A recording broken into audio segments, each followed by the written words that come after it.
Hi Ryan, how you doing?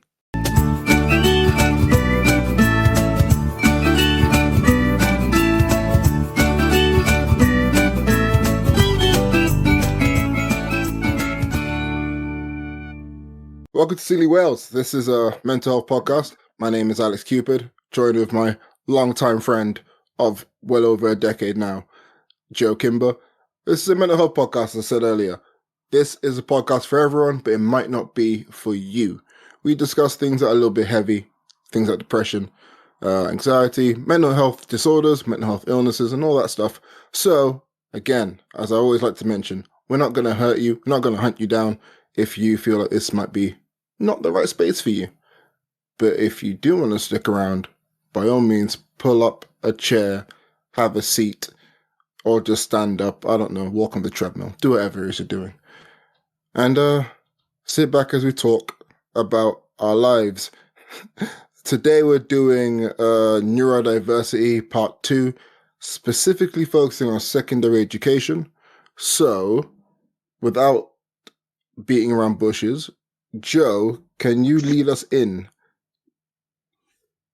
Beating around bushes. Okay, that's how it goes. Let's go.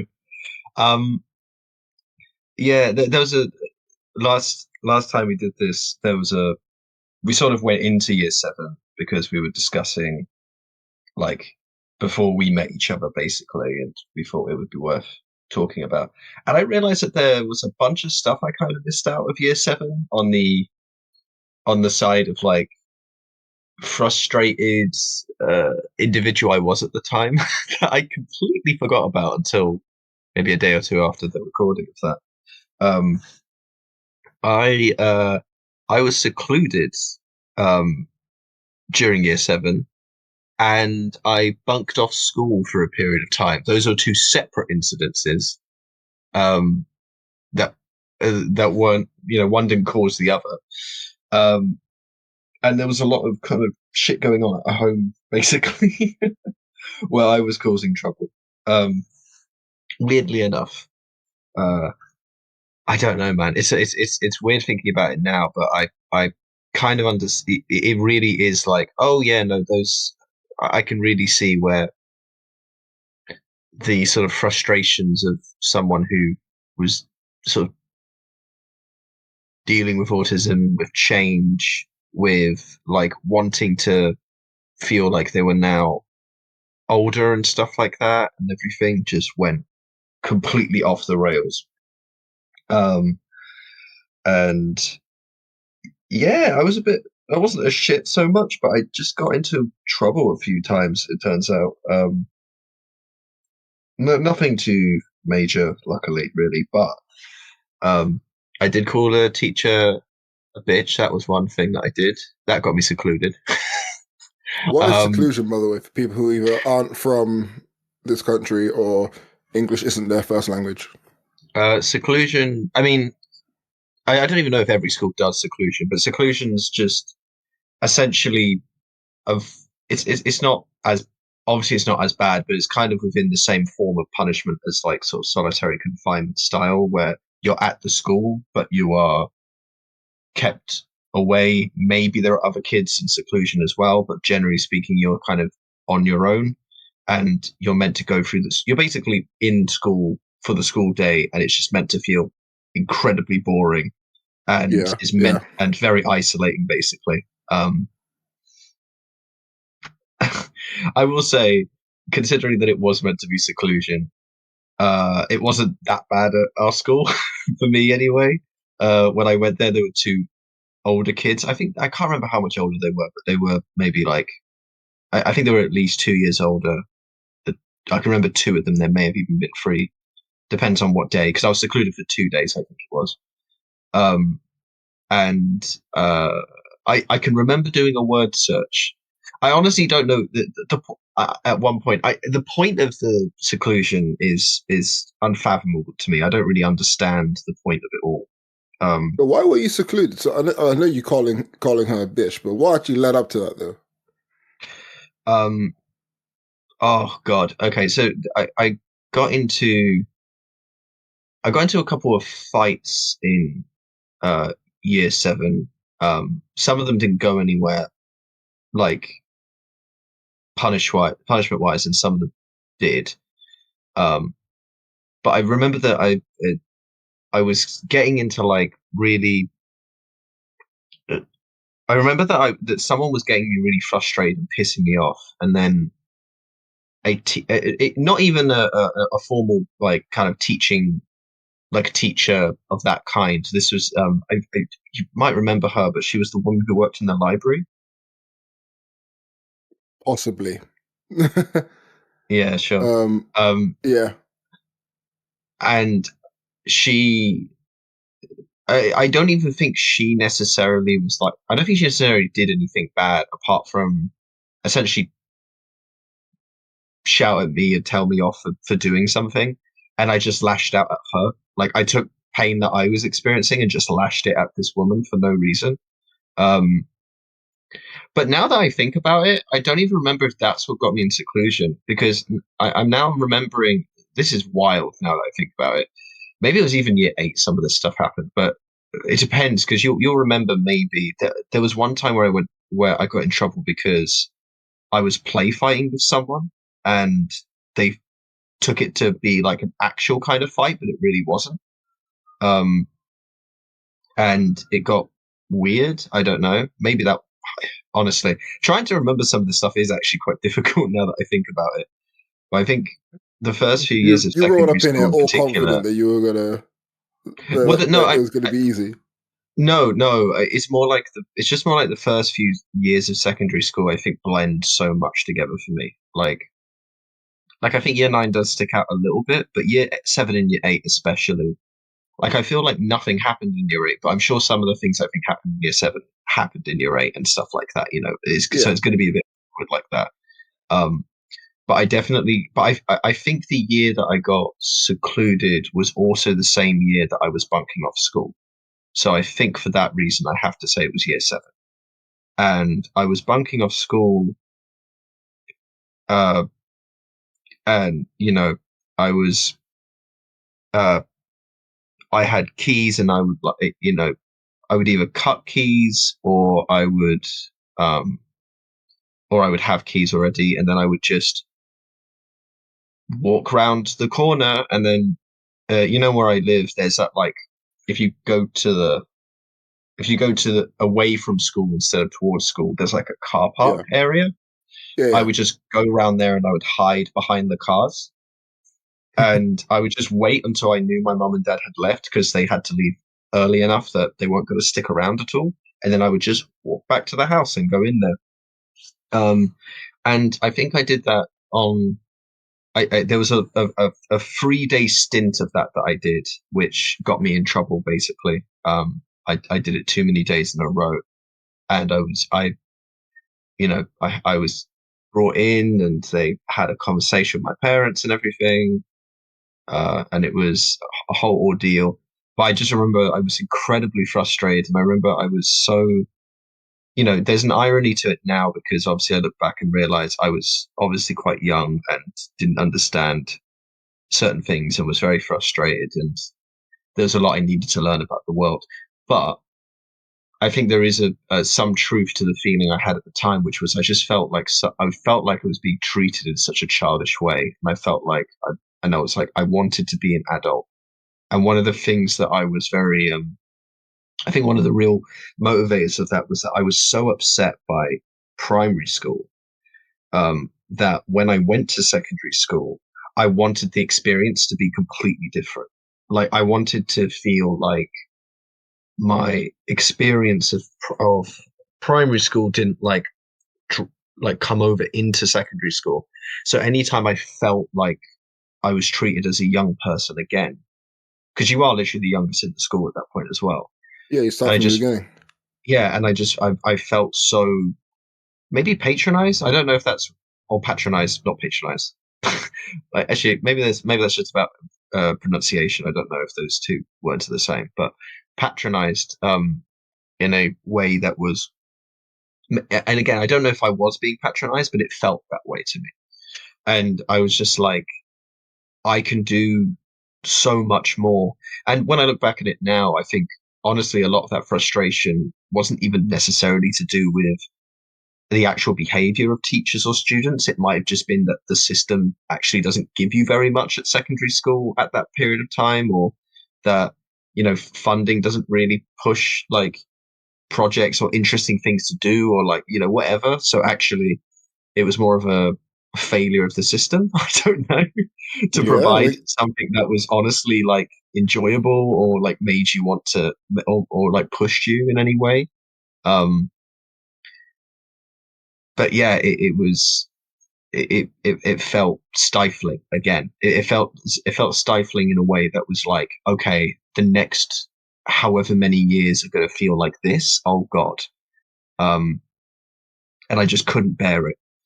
And I think that's what made me do it. I then also again took a day off school, I think, which I almost got caught with. I've never actually told my mum and dad this, so when they listen to this episode, if they do, they will they will find this out. I did take an extra day off school, which I got away with, um, and they never found out. And I got away with it in the best way possible because there was literally a conversation. You remember that we used to have like teacher meetings, but like there would be a hall of all of our teachers, and then we would like organize appointments with the yeah, teachers, parent right? teacher day. Our English teacher at the time, or my English teacher, sorry, was saying like, "Oh, he did really well on this thing. It's a shame he wasn't in the lesson before that because I would have loved to see him in that." And then my mum was like, "Huh," and then was unsure about like why wasn't I there, kind of thing.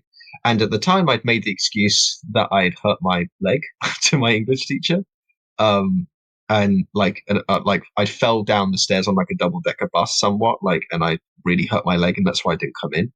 Um, and then uh, my mum didn't like really ask openly about it in the moment, but then when she left, she was like, why weren't you there?" And then I was like, "Oh no, even actually no, sorry." She was almost like, "Huh?" and looked at me, and I went, "Don't worry, I'll explain to it afterwards." Just like casually, I just said that. Yeah, And then when we got up, um, she was like, "I didn't want to talk about it in front of her because I'm still quite embarrassed about it, but it was that time that I was bunking off school for a while. Like I pretended that the time that she knew I was bunking off school was the actual thing that meant I wasn't in school that day. So I got away with it,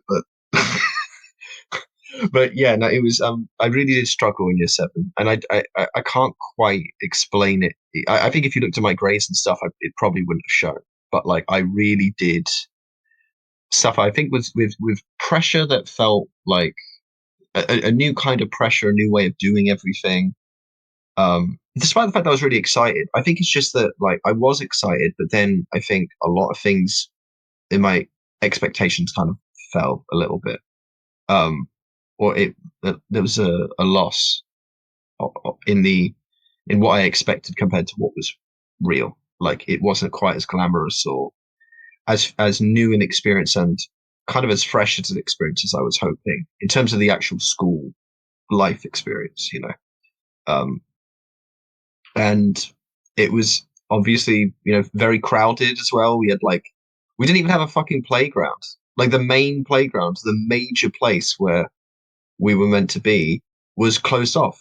And we never got to use that playground because it was, um, because the school was being developed. This is a whole thing.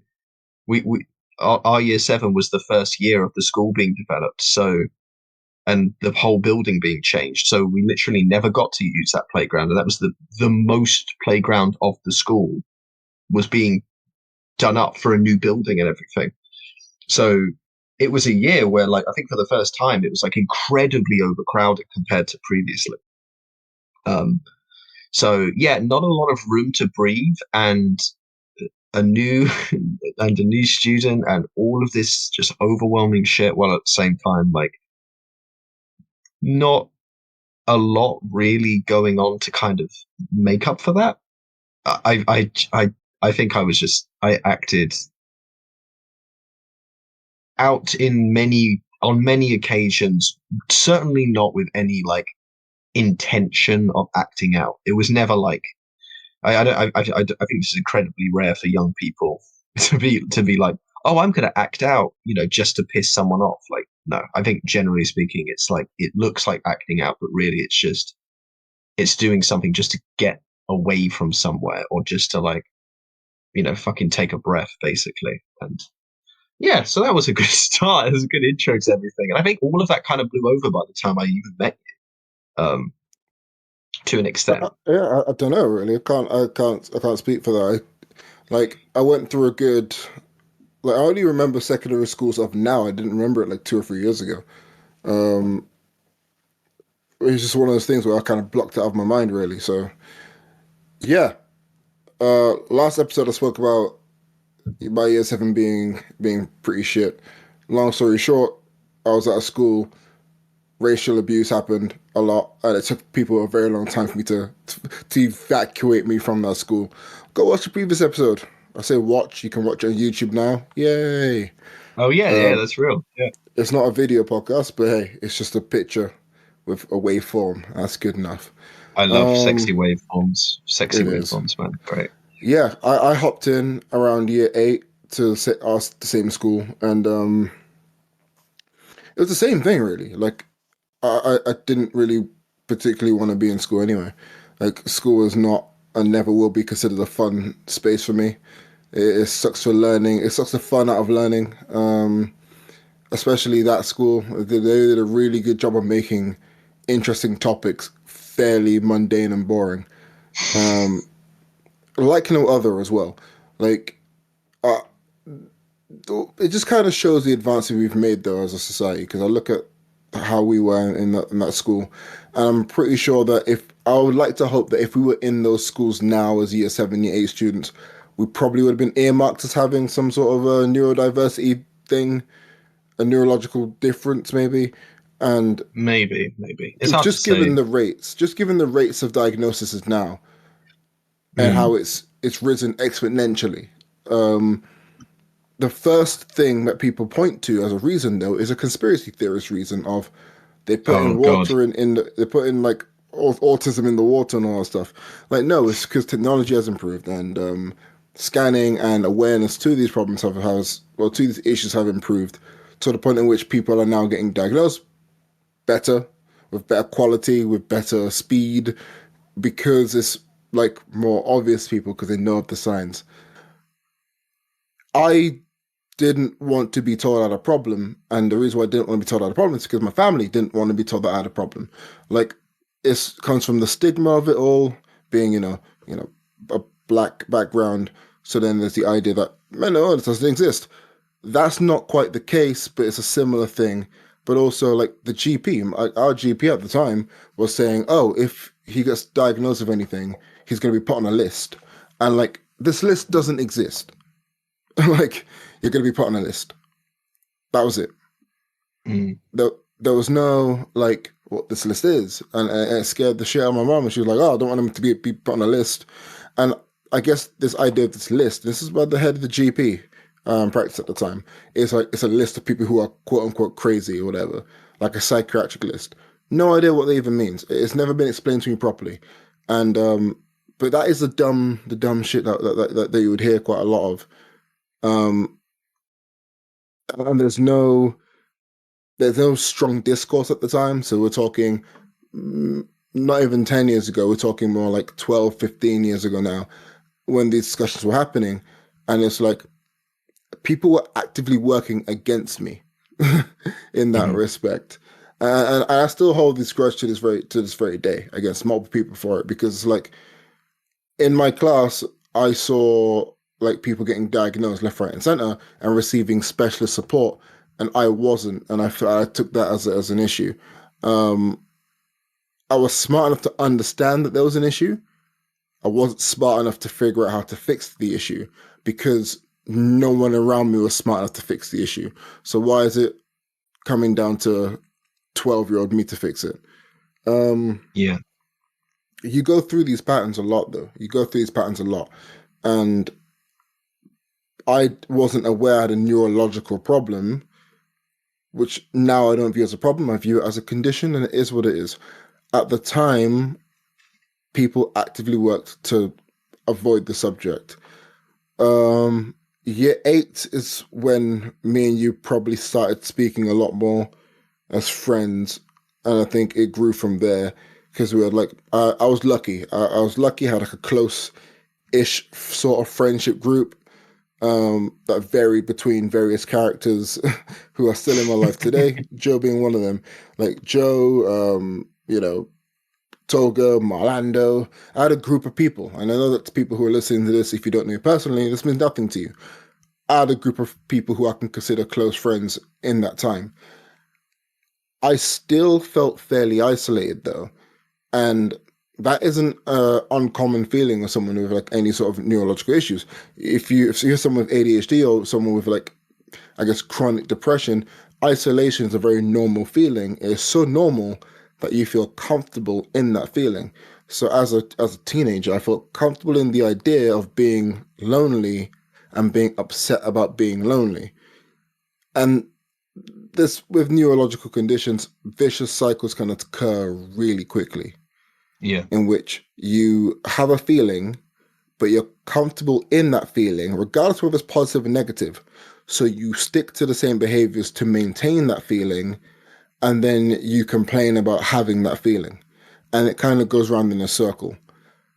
So I grew anxious of classrooms due to that fear of failure that was put upon me by like family, by other teachers and things like that.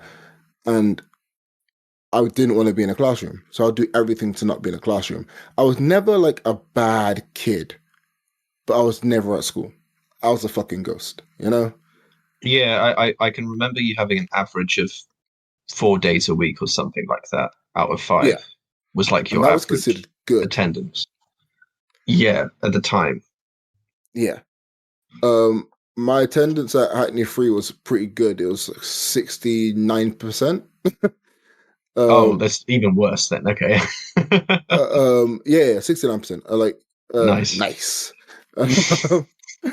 um, because it was shown to me. I was like, see, this is bad. It wasn't gonna work, you know. Oh, we're gonna send your mom to prison. Okay, like it's not it's Oh not that I boy. didn't care. It's like what can I do? There's something wrong here, and no one's figuring it out. And looking back, it was so obvious there's something wrong, but they were focusing on like other students more so than me. Oh, this student here needs more support, and they would say it like their percentage based school, like Hackney Free, they're very percentage based. So they would play to margins, right? So they'll go, this student here can probably achieve 5 A-star to C GCSEs. This student can't. So we're going to prioritize this student and not prioritize this student. And that existed so much in that school. And you could see it, it was plain to see.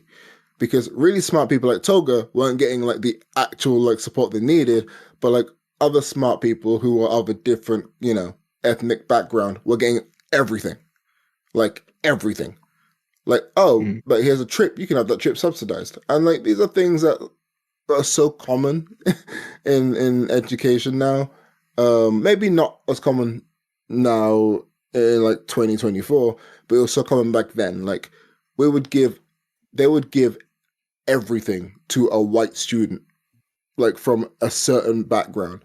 If they fit the bill, they would get whatever they needed. Like, hey, lesser punishment, that's all good. And if you're going, hey, you're just saying that, that's racist. Look at the expulsion rates of people of color in any like city in the UK. It's absurd how high it is and the reasons behind expulsions as well. Like we're seeing kids expelled from school for little things like having their first fight, instant expulsion, in comparison to a white student in which they're given a detention. These figures exist. They exist for a reason. Um, to go back to the point of why I'm saying all this is because in those kids who are being expelled, there's probably a neurodivergent issue there that needed to be because of laziness and incompetence and also the unwillingness to help somebody. Um, and it is incredibly frustrating because I was a part of that whole system where constantly ignored or constantly like punished for being structurally in my brain different, which Hmm. is so frustrating now to look back on because the help was right there. And notice I say this while also pointing out that you are a white man and you also got ignored. Yes. It's I mean, it's weird. Like again, I wasn't floundering academically, right? So I think it's just from any person's point of view, I couldn't really be reviewed that poorly. And at the end of the day, like my mum now had a job where she was earning quite a decent amount of money suddenly. Not necessarily like right at that moment, but like for a few years she had been, and now she was even had been in that career for a while. So, and if you're in a career in the NHS, then you do get a bit more money every year and so on. So we were starting to actually like, not do too badly at home, for example. Whereas like when I was quite a bit younger, I was a bit poorer, I suppose. Um, then you have like the fact that ultimately I probably wasn't, most of the kind of discussion I think pointed towards me was quite constructive, I would say, on average. Like, if I heard some, if I was in trouble, it was very like, you know, it, like I would get in trouble for odd things, but it was always in the way of saying like you're doing really well, and I don't want you, and I really want to keep supporting you, and I don't want you to fail, kind of thing, you know.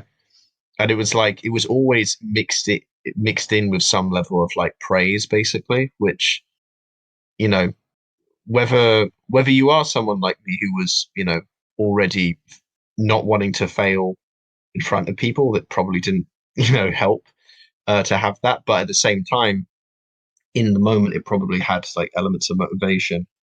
I also just met a bunch of people which helped kind of keep me a bit in, over the course of the few years. You and others like Marlando, like Tolga, like Kessis in the group really did help keep me to a certain extent, like what's the word for it? Like stable, you know? Um, it sort of just changed how uh, there was a difference in the way that school felt at that point, and that was a huge deal for me. And of course, you know, me and my family weren't looking for stuff around. I mean, neurodivergent as a term, I can't even remember if it was a thing at the time. Maybe it was, but like certainly wasn't even a word I'd ever heard of. Um, and I wasn't like looking for anything like that. I wasn't even. I didn't even think I had depression, even though like I clearly did for years. Like that was even that whole thing was like a jump scare later on. So it's it's I don't know how to just talk about it, but it's because also people are so different and will behave differently in certain scenarios. So it's really regardless of what you're going through or what's happening to you, there are ways in which it can kind of come out differently. But I was, I think overall school wasn't secondary school was to me better than primary school, and I think that alone really helps overall keep me kind of okay at secondary school, which is not saying a lot, but I think it did just about prevent me from, after year sevens, like calamity kind of from going too far off the rails. And honestly, I was too, I mean, this is a very interesting time period for anyone, man or woman or non-binary. Like that whole, that whole era of your life, pubescence, is mad. And you are distracted by everything and not anything all at once. Um, it's hard to to even get your mind straight. at any point. So I don't think I ever like found.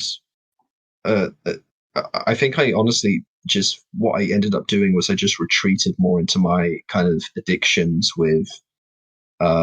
This is the first time properly talking about it, but with YouTube and stuff. It actually started in year seven. I don't know if you know this because YouTube wasn't really a thing for a long time, or wasn't a huge thing.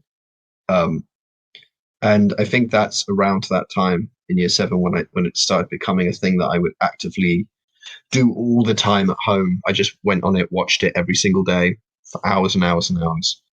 Um, you know, mostly when other people weren't around. I didn't do homework. That was one thing that did get me in trouble a few times, but in the whole of secondary school. But I don't know. Did you ever do homework, by the way? Every now and then. Like I Yeah. am, as proven now, very much a streak type of person.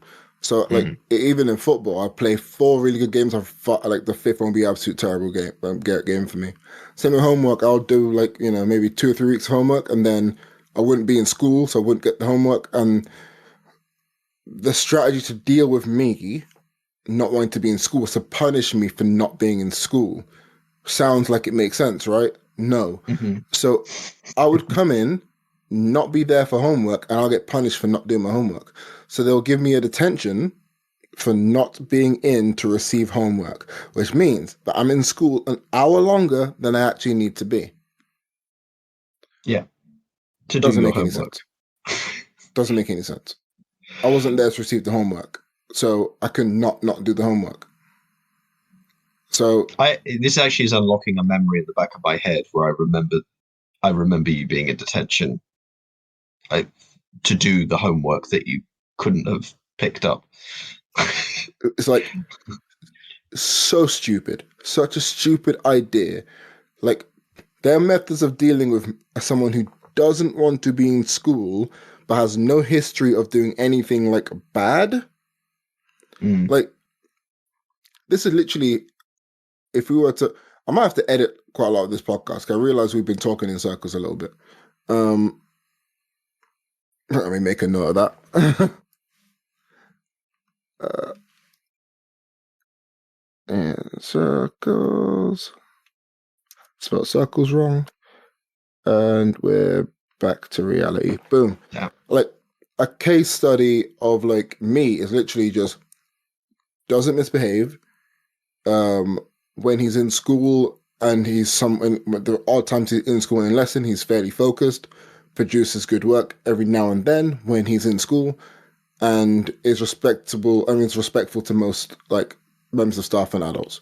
Very rarely am I arguing back to people. I'm never really rude. I'm not instigating fights. I'm not misbehaving. I'm just not in school. That just screams that something is wrong. Like somewhere else. So Hmm. they tried to check if I was being abused at home. No. Okay. Then the obvious answer is right in front of you. Now we're just gonna keep punishing you and hopefully you learn your lesson. What? What? Yeah. What? Like, you know, surely at that point you go, why is he not in school? How do we like fix this issue? Now, I remember I walked into school on time, 8:30, boom, sat down, and Mr. Bennett, 8 BNS days, um, which is the name of a whole form class. It was like, oh, okay, well, you're here early, so then you can do it every time, but you have a detention because you weren't in yesterday. What the? So then why would I come to school if I'm going to be punished for coming to school? What's the point? Like, this whole exchange means nothing. Like, this whole, me making the hard effort of waking up on time to walk to school. Come on. Like, I'm not saying to give me a medal, but don't punish it. Why would you punish it? So Yeah. my This. learned, I don't know why it's just making me think of like social media not forgiving people after at a certain level. There's yeah, which it also I guess just shows that it's nothing to do with social media really that this kind of thing exists. But it is kind of like yeah, like we're we're not really doing that much to help you, but we just expect change and we expect this change while also making sure you feel the vindication of punishment that you should have been given. Like, and just make and you should feel like it's justified and it's okay, Yeah, and pretty it's not. much. Like a lot of it was just down to we don't know what we're doing, so fuck you. And it's like when I left after like year 8, year 9, year 10 of me like again struggling to really engage properly. Um, I struggled to like integrate myself into the class. You could probably speak about this because you were outside looking in, and like I would see it was very difficult for me to be a part of things because I wasn't there enough. But also I didn't want to be a part of things because I wasn't there enough. So I just really couldn't be. It was like I couldn't win. I'm at school. Hmm. People will like make jokes that I'm at school. I'm not in school. I'm not in school. Like there's no winning here. So I think year 9 is a write off in terms of like eventful things. It's the same as year 8 really, and then year 10 is kind of where like I had to take a split. But it's where we had a, I guess, what would you call it? We were at a crossroads technically, and I went to a different school after that, and then yourself and well, everyone else really kept on Hackney Free. Yeah, so I just want to point out the reason I mentioned YouTube earlier was because I realized that this is part of the reason why I think so much blurs together for me. Um, is and also why I think I was able to deal with things sometimes was I realized that, and this is similar to that song we both listened to. I will shout out later as soon as I find it in a moment. Um, oh, it's like a talk about fuck. I'll find it. It's just the idea of like I found like a defense mechanism to keep me for troubled boys. Coach of the Friend. That's what I mean. Um, for Troubled Boys by Coach of the Friend.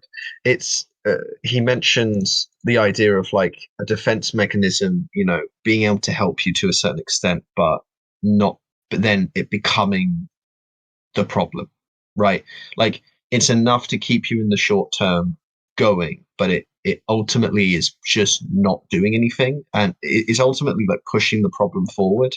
And in my case, it just meant that I was losing out on time and things I could have been doing in life, and really just kind of diluting my life experience down quite significantly. And the fact that I'm still dealing with the issues of that now, that's still a problem I deal with day to day, where I will just have days gone to waste as a result. Which I think is something that people are starting to recognize as more of a thing of social media in general. This is actually now being recognized, and I think it's something that even older people are beginning to experience, because obviously there some even adults that like older adults I should say are like getting fucking stupidly addicted to social media and stuff, or seeing like, oh god, like the effect, even having lived a life where that wasn't a thing, and then they're like, oh shit, I just spent like an hour or two unnecessarily going through this, what the fuck am I doing, kind of thing. But they've had enough experience to get out of it, and I realized like if I've been doing that from when I was 11 and I'm now 27, and while I've been trying to deal with it, I find it so difficult. It's it helped keep me going, and I think it's helped keep me going for a long time in a way. But it's caused me to essentially become a husk of myself, and I feel like secondary school was as much that experience was kind of being a husk of myself for quite a few years.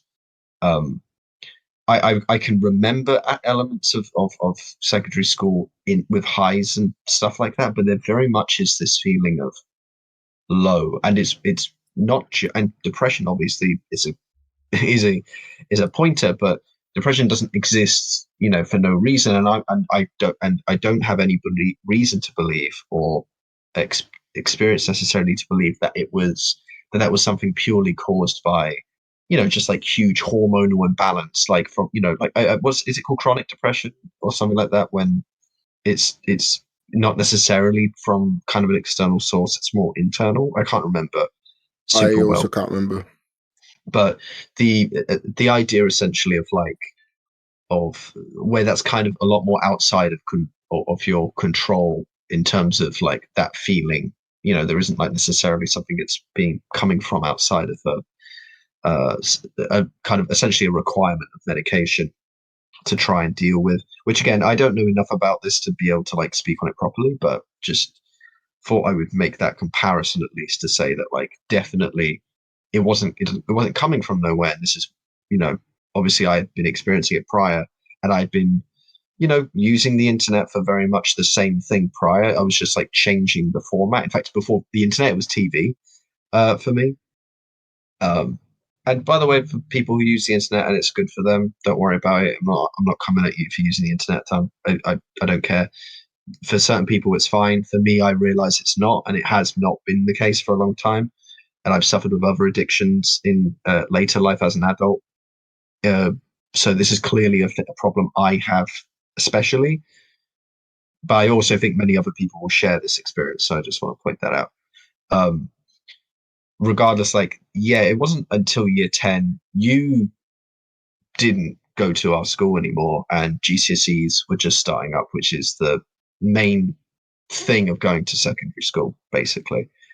It sets you up for jobs, it sets you up for college if you go to college, and sixth form and all that stuff. So again, not just a crossroads for us, like personally, but also like a big crossroads of like education as well, which is a great time for you to be fucking moving schools and stuff. But Yeah, wasn't great. but maybe it was good for you. Like I do remember like you know hearing. I remember that you were much less interested in trying to kind of interact with everyone else, and it totally makes sense. I get it. Like I'm not like that's not a bad on you because you weren't treated very well, and comments made about you or stuff when you weren't there and things like that. Nothing that I was like so I don't know, nothing so like pointed that it would stick out to me, but like there's just the but like I was also in a state where I was just trying to like find people to interact with. I was trying to interact with everyone. I kind of wanted to interact with everyone. Yeah, I remember like you took that turn, like where you were trying to be more like social and you like were making an active effort. So you were very much like trying to be with the popular people. I don't know if it worked out for you because I didn't see that till the end. But like it was definitely a thing where I was like, oh, Joe's making a really big effort to try and be part of different social circles. I Like, it yeah, it's weird because I don't actually know if it was an effort. Like again, this is one of those things where like this. I think there's something internally that makes me want to interact with people socially a lot when I'm amongst like groups of people like that.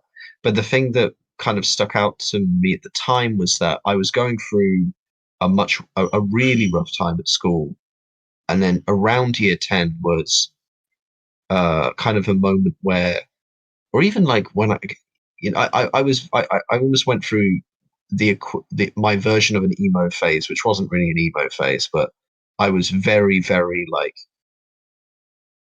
very internal. I would, you know, there was definitely like I don't know how nice this joke is, but there was a bit of school shooter vibes coming from me on occasion. you know, like oh around yeah, yeah, certain because times. that was a common joke, wasn't it? Yeah, Yeah, with me, like I was the quiet kid, and like I was the smart kid and the quiet kid, which gave me fucking two different statuses at the school. Um, and which was a mixture of like like you know which was a weird thing of that's a smart kid, don't fuck with that kid. There's like a weird example, and also because like people did remember that like I had gotten into fights or something at a certain point in the years or yeah, whatever, like um and weird stuff like this, like that meant I kind of again, everyone fucking knew who I was, and uh but I didn't hang out with these people after school. Like you were the people I hung out with. I didn't hang out with lots of these people. And even when you left, After school, I wasn't doing that, but by that point, I'd already cemented my after school behaviors like completely. That was never Yeah, changing at yeah, that yeah, point. And I'd actually by year 10, I'd also I think stopped. I think I'd mostly stopped hanging out with Kestis at that point. I think Kestis might remember us hanging out in year 10 a little bit, but I'd roughly stopped around that point. And I was, in such a but I was in such a weird place, but like I had started to feel better at school. Um, and I started essentially coming more into my own, which then meant that I started socializing more properly. And I was actually like, not saying very much, but hanging out near everyone else and going around to groups and stuff. And I found people yeah, fascinating. And it was also the time in the school, we had our years separated in two, and they merged them together fine for the first time, like properly in that year where we started like seeing like other halves of the year in classes and things like that a lot more and stuff like yeah. that. Because then like they did the whole like reshuffle of sets. I don't know if you're not in the UK. Mhm. Most class of sets and they're done by ability. So a lot of the time, like prior to that being introduced more strictly, classes were kind of split very loosely. So there was like one half of our class. Joe was on the other half, Toga was on the other half, and I was on my own half for most of that. So I never really saw Toga and Joe in classes unless it was a geography. I think we were all as a class, Yeah, yeah, and maybe music. We were all as a class. yes. Uh, And history, I until think, as well. yeah, in history, pretty much the humanities and things like it wasn't PE was separate as well. So I was then come year 10 as we reached like the conclusion not of the show but of our school time really. um I was in like different sets for different lessons, and I was in like I think there were four sets. How many sets were there, do you remember? I don't actually remember. I only was ever in first fam. I don't know what the other numbers were. Yeah, I think there was 4 or 5 sets. For maths I was in the Oh my bottom god, set. For it's so maths I bad. was so like in the bottom set, chilling, enjoying life. Again, wasn't in school anyway. For English, I was in set one with Joe, and everyone went, "This makes no sense. Why is he in here?" And it became very apparent why I was in there. It's the only thing I'm good at. Um, and for science, I was in like a BTEC class with no hope. Mm. Like there was consistency isn't my strength, you know. Um, but one of the things I remember is like I was just basic in English for the 2 hours I was there per week. And beasting it in PE for the 55 minutes I was there per week. Like it became a thing where I could show up, completely like destroy something in a really positive way. Everyone's like, why can't you do this all the time? And I'll go, I don't know. And you never see me again. Like it kept on that cycle was very like apparent in year 10. But then I also got worse mentally in that time as well because I this is where I blame Elliot Hulse for everything. I do. Okay, okay. So, Elliot Hulse, I discovered Elliot Hulse in that time, and he released a video. And this is before he went, well, before I could see it, maybe. This is before he went full women are property and they need to be obedient. So he was very much a strength coach who spoke about things like bioenergetics and how we can control our breathing and breathe into our balls and all that stuff. And Okay. I bought hook, line, and sinker into it, and he made a video about how like the school system is like antiquated and how it doesn't teach creativity, doesn't build passion, and how it's not built for people with certain brains with things like ADHD, which is something that he has. Well, he said he has. I don't know whether he still believes it or not. And I was like, oh, look, there's this guy who like literally goes crazy on a YouTube video. He like does all these breathing exercises. He when he's talking, he can't stand still. He likes to lift things that are heavy. He yells a lot. He screams a lot, and like he has like well, at the time a loving family. And hey, it's me. Like that's what I want to be. I want to be Elliot Hulse. Hmm. Him pointing out the flaws of the educational system made me want to be even further away from school. And I had this idea in my head, this like inner arrogance of I don't need to be here because I know it's bullshit. So my fears became what's the term? Uh Realized? if there's a better word for it.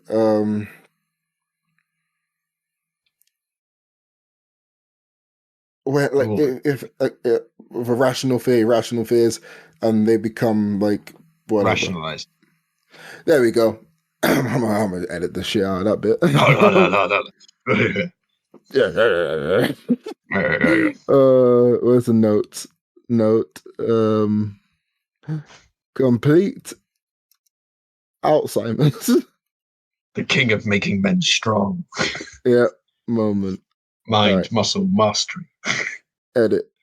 And we're back. Yeah. So my fears became rationalized because, like, hey, look, there's this guy called Elliot Hoss, and he's flipping tires and shit. That's what I need to be doing. And I actually carried that till I was legitimately 20 years old because I was like, yeah, for sure, man, for sure. Like, this is what I need to be doing, and I could, and because there was nobody to counter that, then Oh I had boy, to, yeah.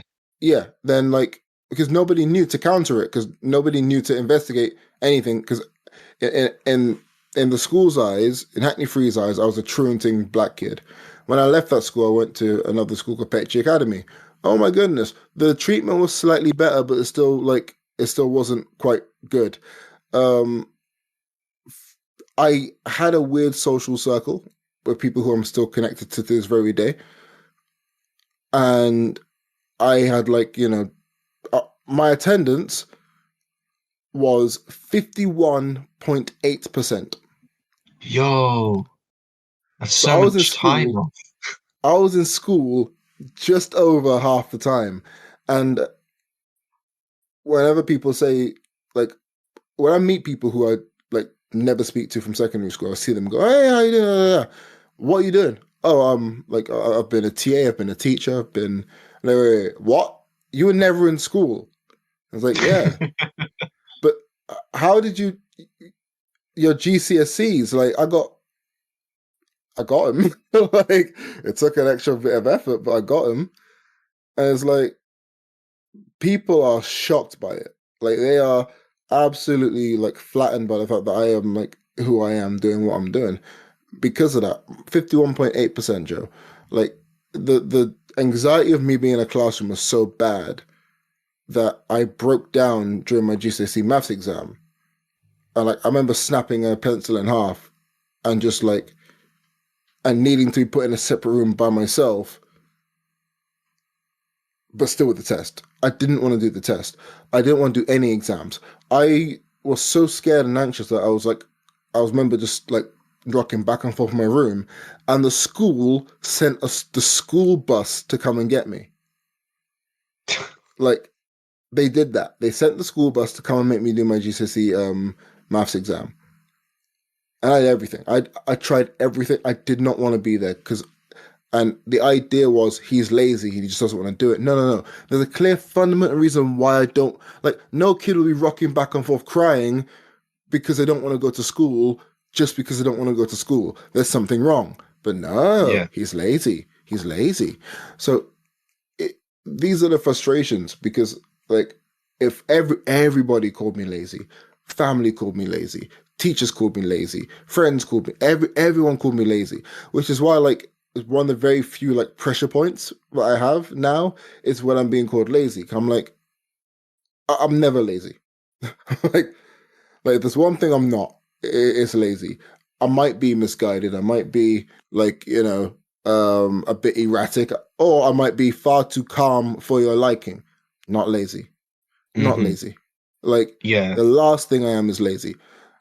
Like the only time I've ever gotten into any sort of like proper altercation, like that with a member of staff at a school, is when I can't remember whether they were a TA or like a supply teacher, but he kept saying that I was lazy because I was like never in the, I was at school that day, but I couldn't be in class, so I kept on walking around.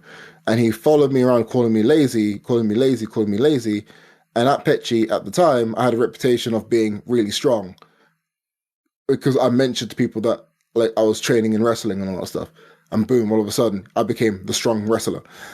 Um, Right. and he was then kept on following me around, going, "What are you gonna do?" And he pushed me on my shoulder, and I went for the wildest swing of my life, like the most like I must have wound my right hand to the back to the point in which I could touch my left hand. Like, did the biggest swing ever and completely missed this guy. He didn't even move. I just missed. like, like, like, I like, want to see that. I really want to see it. I look like a fucking Beyblade, okay? Like, and then he's trying to grapple with me to try and calm me down. I'm like, but I remember him grappling because his grappling was so erratic because he had no idea what he was doing. Like, he literally bit off more than he can chew. He didn't expect the kid with glasses to swing. Like, especially like that, the swing was so wild that you can't even defend against it. If it was accurate, If like, it was accurate. if it was accurate to any degree, in all honesty, I probably would have hit the floor still anyway. like, like you know, and then like I remember he like bundled me into a classroom, and then he got the head teacher in. The head teacher was like, "You can't be attacking," no, no, no, no. And then I got like an exclusion for like 3 or 4 days, and everyone was saying that I should have been expelled. But then my mom came into the school and she was like, "No, no, no, no, no, no, no." And then, long story short, I got lucky. But from there, surely someone should have went, "He's never tried to attack a member of staff before. Wonder what happened." Nope. Just call me lazy still. It is incredible how often adults fail young people. Oh, yeah, all the time. Like And I I know think it. I think that's also something that as a young person or as a child you can't know that. Like, and Yeah, yeah, it's such a sad reality because obviously you just think that adults understand how the world works for a long time, and then you think, well, if something's going wrong, they would tell me if something was wrong because you don't know what's wrong, and yeah. then We don't have the and agency. yeah, you just don't. I think it's one of the huge elements of like it's not even a developmental thing. I think it's literally just the world is so big and we don't know what it is, what the world is like when we are born in the world and are growing up in it. Like you have to be there for a long time. And then when you finally reach the age at which you are suddenly like considered as responsible as any other adult is, you realize how fucked the world is because you're then like, wait, hold on, this is what we're given before we're let off into the world? What are you doing? Like, Yeah, this is there's no terrible. agency in what's happening. So you're not really taught to independently think until you have to independently think. And which, Yeah. by that time, you're so susceptible to anything. It's why, like I say, like right now, being a child is probably not the best thing to be, if anything, because if you're age 14 and now you're starting to develop opinions and the idea of opinions and what your opinion is in contrast to somebody else's. So your mind is also wide open to other people's viewpoints. So if you're raised in a racist family, you're probably going to hear racist things, and you're probably going to grow Hmm. up to be pretty racist. But also, you have a computer in front of you, and for example, as I mentioned before, I search up heavyweight Muay Thai, I get Andrew Tate. The same thing's going to happen to other people, and they go, "Oh, this guy kind of makes sense." And boom, you have yourself an incel. You have yourself, a future guy who doesn't like women for whatever reason. Like, you're not really given the blueprint on how to critically think for yourself. Yeah. So, and I don't know how to teach that, but as someone who has, been failed by adults after being told to only trust adults, to them being someone who has failed children because I now understand. Like, there's certain things I wish I could do as a TA. Well, and my role isn't as a TA. As a TA at the time, but I wish I could do to help students, and I realize I actually can't. Like, I saw when I was a lot younger, it's when I was 20 and I was volunteering at a school, a kid that was just like me. Like everyone said how intelligent he was, but he's never in school. Yeah. And after a while, the kid came to school 5 days in a row, and I was like, "Oh, you've been here and you've been in every single class." And oblivious to me, the common denominator was I was there. And if I was there, he's in school. So I'm thinking this school's gonna just pull out the paper and be like, sign right here. No, the school chose to move me to a different class. Um, Solely because he was in school because I was there. Oh, he has to learn to come to school if you're not there. So we're gonna move you to this class. He went back to his previous behavior. So the same thing applies where we punish happiness, we punish moments of joy, we punish this idea of like progress because it's not the progress that they want you to make. Mm-hmm. So what's the point? He comes to school and he's doing well. Keep me in the class. And eventually, if you want to build independence from me, because if you feel like he's becoming dependent on me, then you slowly, with my knowledge, back me away, back me away, back me away, back me away. And then eventually he goes, "Oh, Alex isn't here anymore. Fuck him. I don't care." But no, you got to pull the cord out straight away and tell him to live his life. And then now he's going to struggle again. Yeah, you've got to build up confidence so that they feel normalized, or that the classroom now feels more normalized and so on. It's just ripcording. It doesn't make any sense at all. If positivity is what you're currently in right now, cold turkeying that experience is going to put you towards negative. That doesn't make any sense. Like, yeah, it's so stupid, and those things happen that way in schools as well. And a lot of it comes down to teacher interaction between TAs and other teachers. Like the dynamics between members of staff is so important for kids' well-being. It's ridiculous. Like I'm so lucky. I've never had as a TA, I've never had a teacher be hostile towards me in a way I couldn't like swerve. And as a teacher, I've never had a TA be hostile towards me in a way I couldn't swerve. I've seen it though. And I've been a fly on the wall for when teachers and TAs don't really like each other. So it impacts the kids. mm-hmm. Or when the school doesn't like a TA because that TA is popular. For example, if you're in like an inner city school, there was always a TA who was black, male, somewhat tall, had a deep voice, and all the kids loved him. Like, tell me I'm wrong. I think there was like 2 in our school, right? I know one in primary school. I'm trying to think who in secondary school. I don't really remember TAs from secondary school that much. What was? I'm trying to remember. We had the patrol guys. We had patrol, like security people who would walk Oh around the school. yeah. Sorry, I thought you Mr. meant Nelson. specifically TAs. No, I remember Mr. Nelson. Yeah.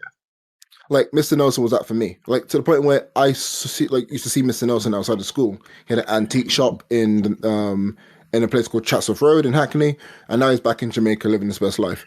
Did he really? Yeah. Chatsworth Road. Oh, cool. Yeah. I'm literally looking at a rotary phone that my mum bought from him. They always had that personality about them. Like someone you want to, either they were like really good at football or they were like relatable. You just want to be like them, right? Because as a kid, you're 5'0" and you look up and you go, that's someone who I'm probably going to end up looking like. I'm going to do what they do. They would always get moved from the classes in which they were helping the most because they probably didn't get along with the members of staff in that classroom. Maybe because their attitude towards learning was more relaxed and the teacher was more strict, or it could be the complete opposite way around, or which happened because I became that tall black guy in those schools. Mm-hmm. Your relationship with the children was so good that it undermined the teacher's relationship with them as well. So then that can't run because the teacher has to run the roost. You know what? This does actually, just before you go on, another possibility is that the way that these things are assessed is oh, we see that there is a problem here. Okay, there's someone who could be helping, who might be able to help. Let's send them in. Ah, things seem to be looking better now. Cool. We don't need them anymore. And this happens a lot. And I'm not saying Yeah, that yeah, that's like the. I'm not saying that that's like just someone being stupid or being malicious. It's more a case of like system, like resource management and stuff, like yeah, yeah, yeah. preventing people from being acting properly. But like I have been at or or are currently at a shop that I'm working at where we have like had a security guard because we really needed it at certain times for certain periods of the week, and then things are much better suddenly when that security guard is around, and then they're gone. Yeah. And they're gone for weeks, and suddenly things start falling to shit again after within a week. And we consistently like see that, and then they'll come back for like a week, and then things suddenly feel like they're a lot better, and then Yeah, they're gone again. yeah, yeah. It's and it just feels so ridiculous. Like Like clearly you can these see what's happening here. these scenarios I bring up, they're not like the definitive answer, but these are things Hmm. that like we've both seen in school, and I'm sure that if you were like in a school in London at the time, you probably noticed this. But also, if you're around the world and you have teaching assistants, you know how cool they can be.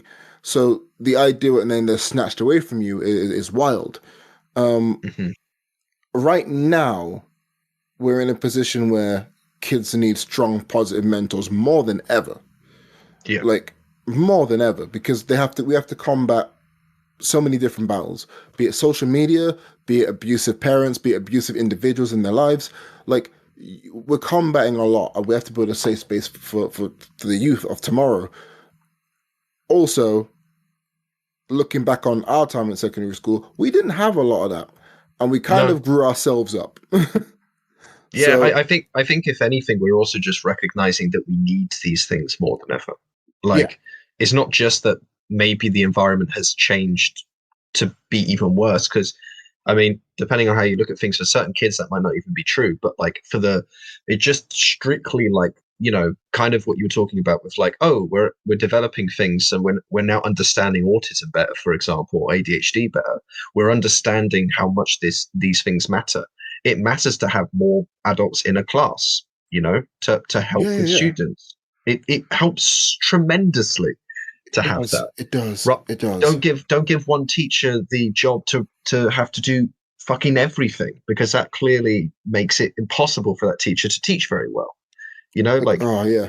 Like a one class, like one class will have 30 kids, and you're lucky if you have a TA, let alone two. Like Mr. Bennett didn't have a single TA, if you notice. yeah, no, I've never been in a class with two TAs, by the way. That Yeah. astonishes me that there would ever be a class of two TAs. I've been living it up. I love being the second TA because I don't do Uh, much. Um, I Amazing. also love being the first TA because I have to do everything. If you're the third, if like I've been in class where there's been three TAs, oh my goodness, it's Yo. the most boring job ever. But yeah, um, yeah, like I'm gonna point this out now because I like to. This episode's gonna have a lot of weird cuts in it because I'm gonna cut a lot of the fat of our conversation. Um, but in like slight closing, we both left school in weird shapes. I don't know if it was a negative shape or negative ways, I guess. Um, but for me, it was a huge negative. Like I hated the idea of, I hated everybody. I didn't want to do anything. I was severely depressed. I was suicidal.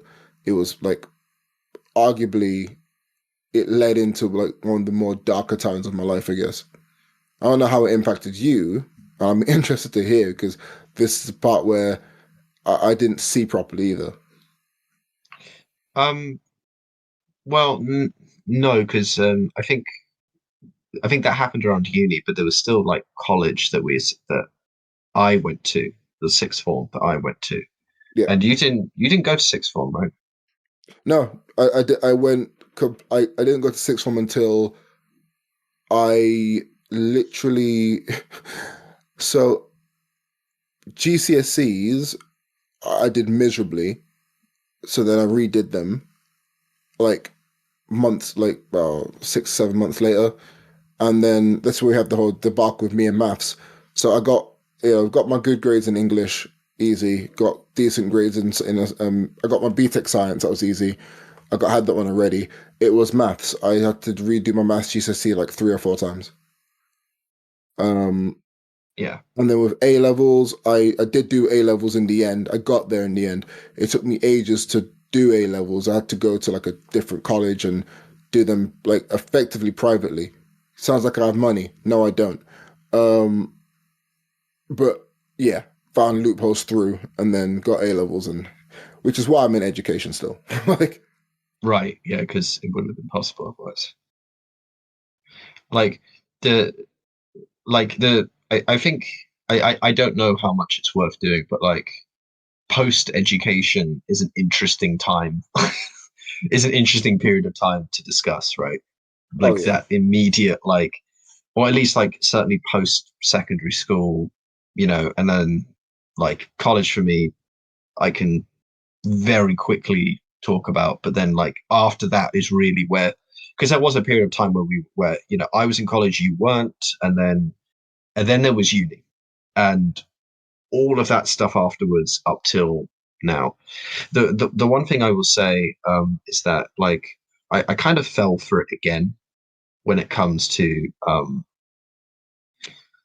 I talked about how primary school, to secondary school, there was like this thing in me that felt things are going to be better or things are going to be different. And then I think it's just the way that it's discussed. And I think it's the way that it's like, it makes me go like, yeah, it's going to be different. Like I'm going to like, also feeling deep down, I'm going to be different, like things are going to change for me. I'm going to find myself in some way in this year or whatever. Or like yeah, this is going to be such an upgrade from what we were before that clearly this is going to, work, and that like there's going to be, it's just going to be more it's going to be more intense in ways, but it's also going to be more like uh, beneficial, or that there's going to be so much more yeah. gained out of it.